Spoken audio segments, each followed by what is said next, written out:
doing about the Russian-Ukrainian conflict. Let me just draw the color in a minute.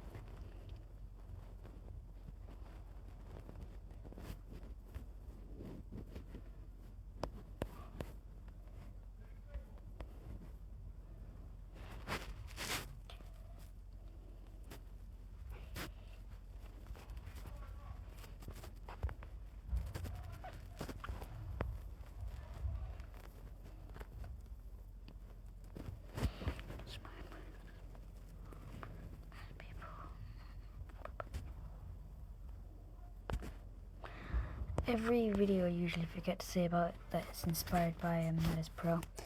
It's the first video of microphone, but I put it in like the thing or something. Anyway, let me just draw in what Russia's currently got. Something along these lines. Just draw Kiev for you. Just give you an idea. So yeah, this is about what Russia's currently got. And let's say that Russia will probably invade there.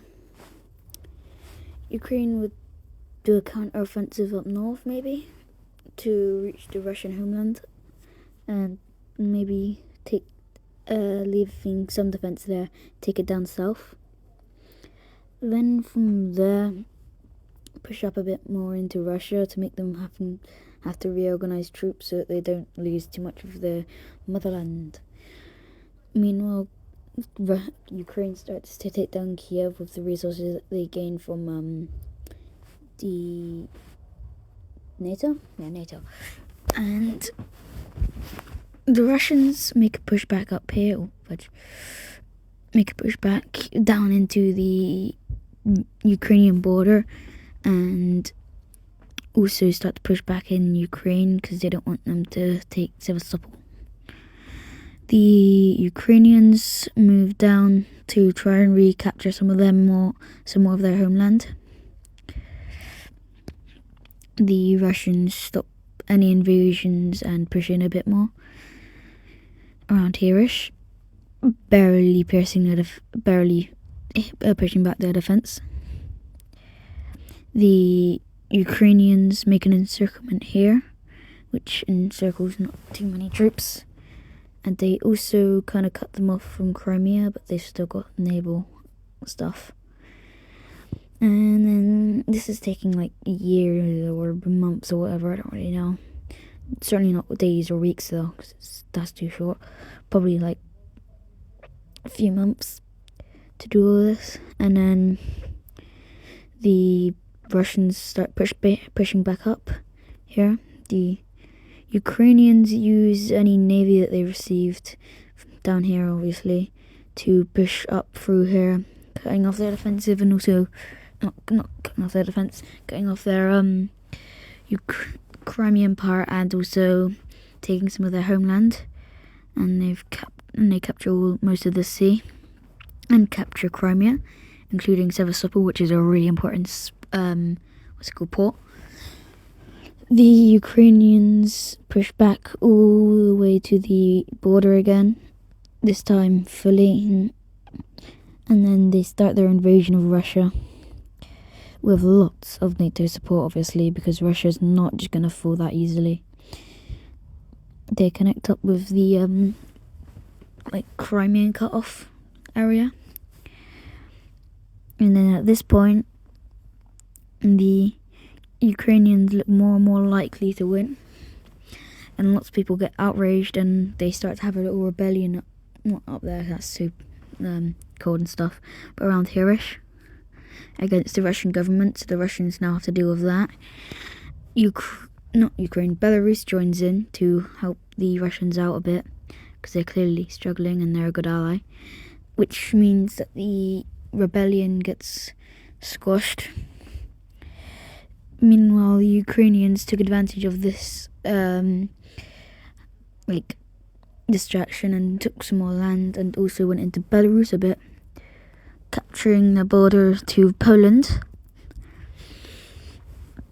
And they also keep going down south to here. And an important city is like Herish, Volgograd. So they start making pushes towards it a bit. to take the Russians off of other areas where they can push through a bit. I'm also going to draw Moscow, which is hereish. Yeah. And then they start going like that, making a spearhead, cut it off. And they actually start moving this way, which distracts the Russians even more, scared about losing these troops. And then they lose all of these troops, leading to lots of troops surrendering. But the troops guarding Volgograd do not, because they believe that the Russian army will soon be there to free them. Little, what's it called? Spoiler, they don't. And now it's starting to look like Ukraine could win this war with all the support that's happening with NATO. And they push into Belarus a bit more, capture Minsk. Sounds weird. But anyway, and the Belarusians surrender, as they don't see point staying in this war, as they're probably going to lose, and the Russians aren't able to provide a suitable defense. Again, this is taking years now. The Ukrainians start march towards Moscow, but that's quickly stopped. So the Ukrainians decide to make another march from another area towards Moscow, which is again stopped. However, it leaves this big gap here, and the Russians see that too, but they don't see it quick enough, and again, lots of troops just surrender. They see another big gap before the Russians did and took advantage of it. And then they start a march towards St. Petersburg, which is there, and I don't know why this map doesn't have all these lakes and stuff. And the Russians weren't expecting this, and so they make it towards the gates of St. Petersburg, but don't quite capture it. They do some more pushing into mainland Russia. It's moving out the borders a bit. And then they make another march towards Moscow, which again is stopped, but it drew some troops from St. Petersburg, which means it can be captured. And the Ukrainians start to take their border with Finland, and at this point, Finland thinks they can get some land from this, so you know what they do? They join in. And then literally 2 days after they join in, they capture all of this, because no one up here, one road leading up to here, and lots of military supplies, but no military personnel. So they have some nukes now. Yay. Yay for Finland. But anyway, now the Finnish and Ukrainians start pushing up like this, and it's more and more seeming like the impending doom is coming near. Serbia joins the war, but what are they actually going to do? They kind of just get squashed by the NATO members who just declare war on them. And yeah. And at this point, the Russians really think they're done for, but they keep fighting, thinking they must be out of troops or something soon. And fair enough, they get lower on troops. So they put up a heavy defensive and get their people or wait for a while to get their people up, and a few more adults and stuff to join. At this period, the Russians start pushing back again, but the Germans bring lots of tankies, because that's what they're known for. And they kind of push up in the north with Polish help, obviously, because without Poland can't really connect. So yeah, the Finnish push up in the north with German tanks, leading to a distraction.